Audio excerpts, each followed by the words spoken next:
Hello friends, welcome to your channel ACC Edu. आज हम class 11th के chapter discovering टट के बारे में पढ़ेंगे।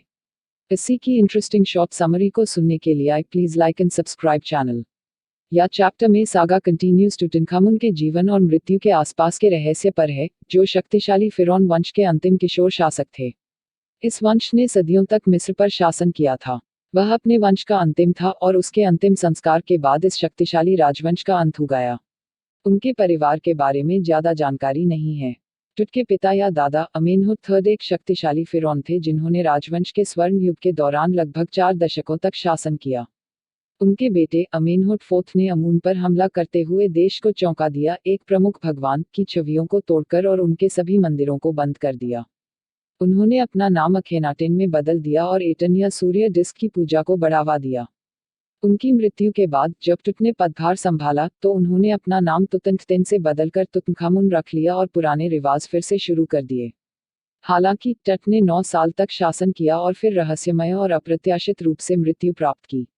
अपनी मृत्यु के रहस्य को उजागर करने के लिए राजा टट की मम्मी को 1000 वर्षों के बाद स्कैन किया गया। इस प्रकार उसकी मृत्यु के कारण के बारे में नई धारणाएं प्राप्त की गईं।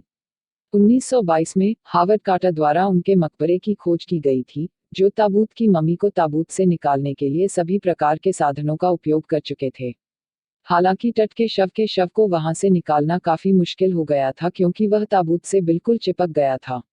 कार्टर को आखिरकार मम्मी को छेना पड़ा और कोई दूसरा विकल्प नहीं था। उसके शरीर के हर प्रमुख जोड़ को तोड़ा गया।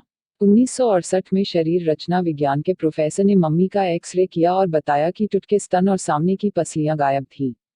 बिना तकनीकी सटीकता के ऐसा रहस्योद्घाटन संभव नहीं था। यह तथ्य हमें एक संकेत देता है कि टट को प्राकृतिक मौत नहीं हुई थी। टट की मम्मी को 2005 में मिस्र के सुप्रीम काउंसिल ऑफ एंटिक्स के महासचिव ज़ही हवास की देखरेख में स्कैन किया गया था। कंप्यूटर टोमोग्राफी स्कैन टट की रहस्यमय मौत को हल नहीं कर सका, लेकिन हमें निश्चित रूप से सुराग मिल गए। यह सबक प्राचीन मिस्र की संस्कृति के बारे में व्यापक जागरूकता भी प्रदान करता है। प्राचीन मिस्रवासियों का मानना कि मृत्यु के बाद जीवन था। यही कारण है कि फिरौन को दैनिक उपयोग की चीजों सहित धन की जबरदस्त मात्रा में दफनाया गया ताकि वे मृत्यु के बाद अपने जीवन में उनका उपयोग कर सकें। यह भी माना जाता था कि सोना उनके पुनरुत्थान की गारंटी देगा। एटेन सन डिस्क की पूजा को बढ़ावा दिया और अपना नाम बदलकर अखातेन कर लिया। उन्होंने धार्मिक राजधानी को नए शहर अखेते में स्थानांतरित कर दिया। उसने कुछ कठोर अप्रिय परिवर्तन किए। उन्होंने एक प्रमुख देवता अमून की छवियों और मंदिरों को नष्ट कर दिया। उनके निधन के बाद स्मिखकेरे नाम के एक शासक ने कुछ समय के लिए शासन किया। अंत में टूटनखतेन, बाद में इसका नाम बदलकर तुतनखामुन कर दिया गया, ने गद्दी संभाली और अपने पूर्ववर्तियों द्वारा नष्ट किए गए पुराने रिवाजों को वापस से लागू कर दिया। उन्होंने लगभग 9 वर्षों तक शासन किया। राजा टट की मृत्यु। टुटनखमुन या किंग टुट के रूप में वह आज भी व्यापक रूप से जाना जाता है। एक किशोर फिरौन, प्राचीन मिस्र के राजा के रूप में मृत्यु हो गई और सोने से लदे हुए थे। वह उन शासकों के परिवार का अंतिम वारिस था जिन्होंने सदियों तक मिस्र पर शासन किया था। उनका अप्रत्याशित निधन एक बड़ी घटना थी और उनकी मृत्यु के कारण अस्पष्ट रहे। 2 सबसे बड़े सवाल अभी भी उनके बारे में अनुत्तरित हैं। उनकी मृत्यु कैसे हुई और उनकी मृत्यु के समय वह कितने साल के थे। जैसे ही किंग टट की मम्मी को सीटी स्कैन करने के लिए लाया गया, तेज हवाओं ने हलचल मचाई और काले बादलों ने तारों को ढक दिया। उनका स्कैन उन रहस्यों का पता लगाने के लिए किया जा रहा था जिसकी वजह से उनकी मृत्यु हुई थी।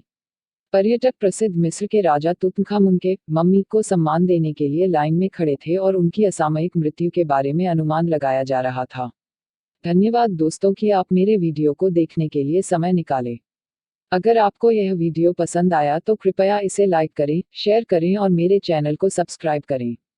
आपके सहयोग से ही मेरे पास और बेहतरीन वीडियो बनाने का मौका मिलता है। मुझे आपके विचार और सुझावों के बारे में भी बताएं ताकि मैं आपकी प्राथमिकताओं को ध्यान में रखकर वीडियो में सुधार कर सकूं। अगले वीडियो में फिर मुलाकात होगी, तब तक के लिए धन्यवाद और शुभकामनाएं। ध्यान रखें, जीवन को अद्वितीय बनाने का सौभाग्य आपके हाथों में है। धन्यवाद और जय हिंद।